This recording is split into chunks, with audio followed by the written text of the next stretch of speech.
Morning, Bob. How are you handling a basketball exhibition tomorrow night and football in Starkville on Saturday? I'm assuming you're not covering both. Where are you going to be? Yeah, I'm staying here in Fayetteville for the basketball game. I know it's an exhibition, and, that they've talked about purchasing, John Calipari mentioned this, and I guess Bill Self alluded to it at Big 12 Media Days, that there may be some parts of the scrimmage, whatever you want to call it, exhibition, where they break it down and kind of do it like a practice. But still, it's number one. Kansas is coming in. It's the first time.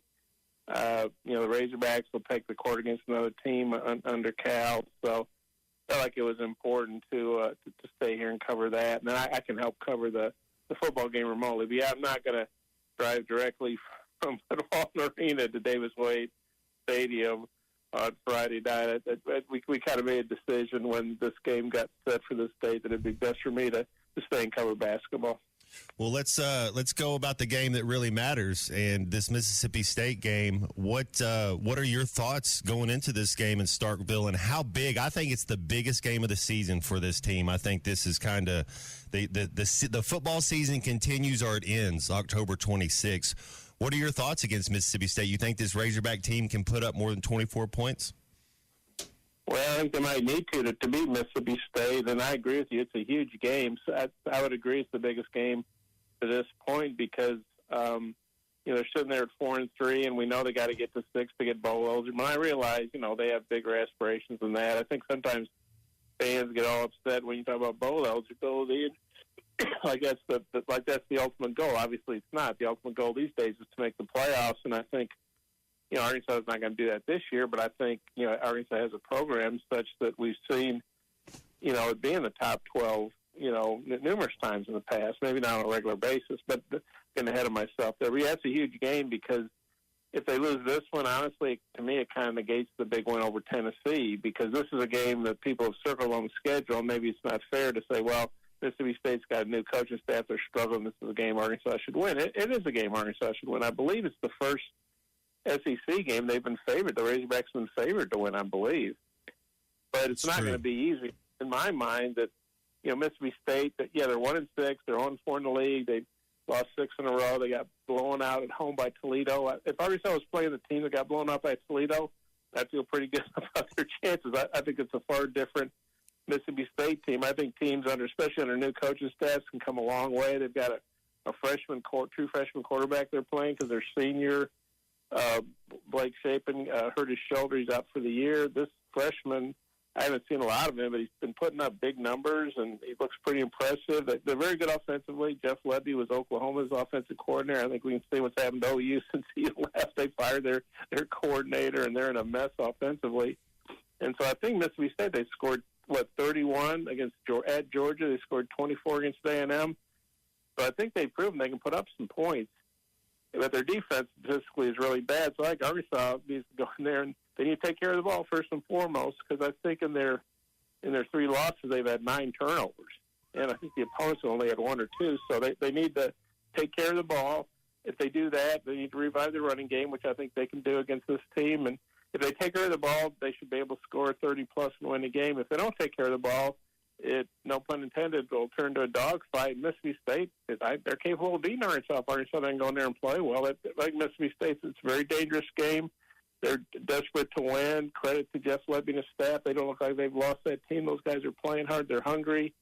You got the cowbells. It's going to be. I think it's going to be a tough environment. Arkansas is going to have to fight to win that game. Unfortunately, although there's a different coordinator and a whole bunch of different coaches on that side of the ball, and I think they've upgraded in terms of personnel and talent, it is a little bit of the same story from last year where the defense is carrying things along. And things kind of broke a little bit from that Mississippi State loss last year. Defense played really well, give up 7 points, lose 7-3. And, from that point on, it really felt like there was there was a lot of pressure, a lot of tension around the idea of getting rid of the coach, and it ended up you lost Dan Enos as your coordinator 2 days after that game. It's up to the offense again to pick up the pace here. I mean, it really is. You can't get by scoring 17.5 points a game in the SEC. And it isn't just about the teams that they've played. Look, I understand A&M's got a really good defense. I think Tennessee's got a good defense. I think LSU's defense is the best they've seen under Brian Kelly.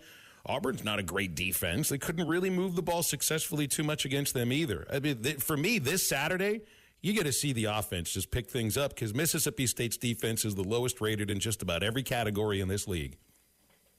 Yeah, statistically, I mean, Mississippi State doesn't do anything very well defensively. That doesn't mean they can't play well. They don't have some good players. But, yeah, I really think, and it's interesting if you look at if anybody watched that A&M Mississippi State game or looked at the stats, Mississippi State took the opening drive 92 yards with that freshman quarterback on the Aggies and was up 7-0. So I think the Aggies knew they were in for a fight, and they ended up, it was 31-24 Aggie lead early in the fourth quarter, and they got a field goal to win by 10. But, I'm not trying to select some coach, and Mississippi State gave them all they wanted, They scored 31 at Georgia. Who does that? Not many teams do that. And so I think they're going to be able, to move the ball in Arkansas and score some points. And so Arkansas is going to have to match that. Yeah, they're not going to win this game, 17-7 or 21-14. I don't think. I think they're going to have to score 30-plus to win. I might be wrong, but I think if Mississippi State can put up 31 on Georgia and 24 on A&M, they can certainly put up 20-plus on Arkansas, maybe 30-plus. So I think Arkansas, they need to take care of the ball. That sounds simple, but that is just so critical because if they had taken care of the ball, they would have beaten Oklahoma State. They might have beaten A&M. I don't think they would have beaten LSU, but well, obviously that interception at the goal line was just a killer play. But they got to take care of the ball. I mean, you can't emphasize that enough. If they take care of the ball, if they're plus or even on turnovers, I think they win the game. If they're minus, it could be a bad outcome. And so they need to take care of the ball, and they need to score. They need to get touchdowns and then not try field goals. Because field goal kicking, it's been kind of hit and miss. Hit a 51-yarder, great. Miss a 44-yarder. Not really sure what you're going to get there. And so I think they need to get touchdowns. They need to get a lot of them. Hey, Bob, how is this offensive line? I know we're making some changes, and I think back to a freshman Cedric Cobbs winning MVP at the Cotton Bowl. I think back to a freshman Brandon Holmes, 42 carries against LSU. They were able to win. You got a freshman in Braylon Russell that coach said they're going to let him eat. What do you think? I mean, does Braylon Russell go over 150 yards? What are you expecting out of this freshman running back Saturday? Well, Sam Pittman is emphasized, telling us Monday, talking on the SEC call, talking on the radio show, they're going to give the ball to Braylon Russell. So unless it's a huge smoke screen, I think he's going to get the carries. Now, 150 yards, I don't know about that, but I think if he gets enough carries, I could see him, hitting 100 yards or thereabouts if he gets, 20 touches or something. And, he also can be used out of the backfield as a receiver. I think there were back-to-back plays in LSU where he had a carry, got dropped for no gain, caught a little swing pass, got dropped for a yard or no gain. But LSU's defense is a little better than Mississippi State, so I think they can get the ball to him different ways. And Rashad Dubinion, they're going to need him. And, of course, this kind of sums up the running game the other night. Their longest run, Dubinion, goes 12 yards on the first play of a possession. I guess I'm trying to think if it was their second or third possession of the game. It was in the first quarter still. Then he fumbles and they recover it. So, even when something good happens, something bad happens in the run game. You have your longest run and then you fumble.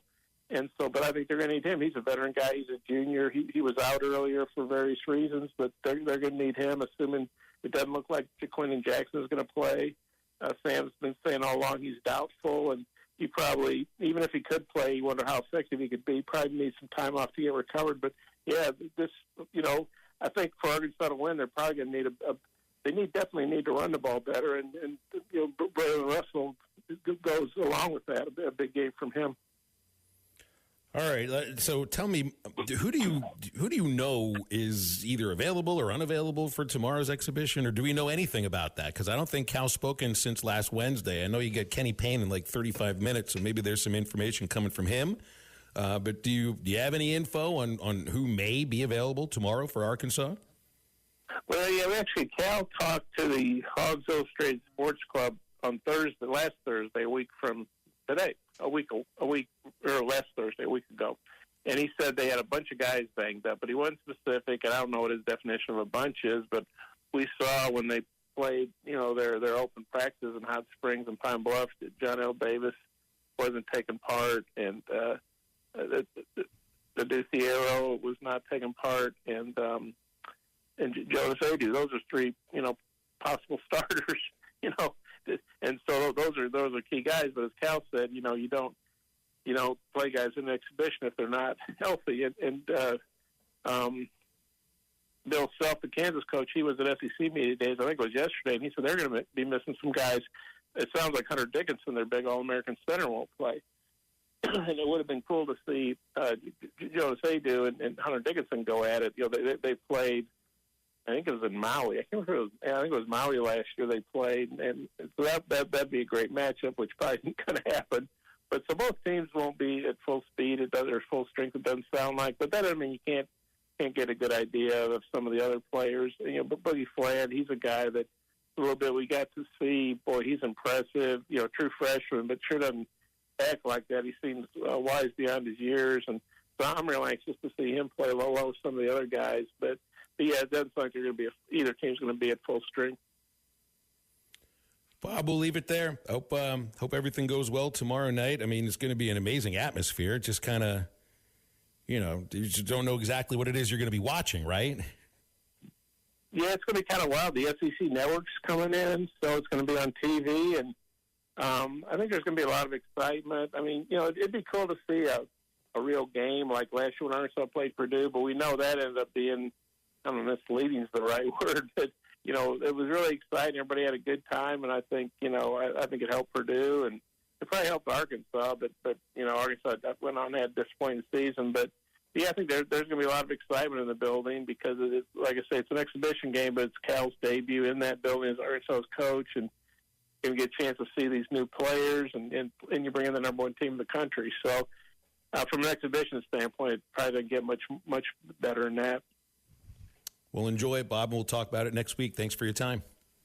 Okay, you guys take care. Thanks, Bob. It's Bob Holt, Democrat-Gazette, with us each Thursday here in Halftime. Basketball fans, it's that time of year again. The NBA is back. From opening tip-off to buzzer beaters, BetOnline has you covered with the best odds, biggest promotions, and live in-game betting on all of your favorite teams. This season, every game matters. BetOnline has every stat, matchup, breakdown, and live odds to bet on during the games. And it's not just the NBA. BetOnline has odds on everything from football, MLB playoffs, NHL, to even political props. Head to the website today to get in on the action with America's most trusted site for online wagering. BetOnline, the game starts here.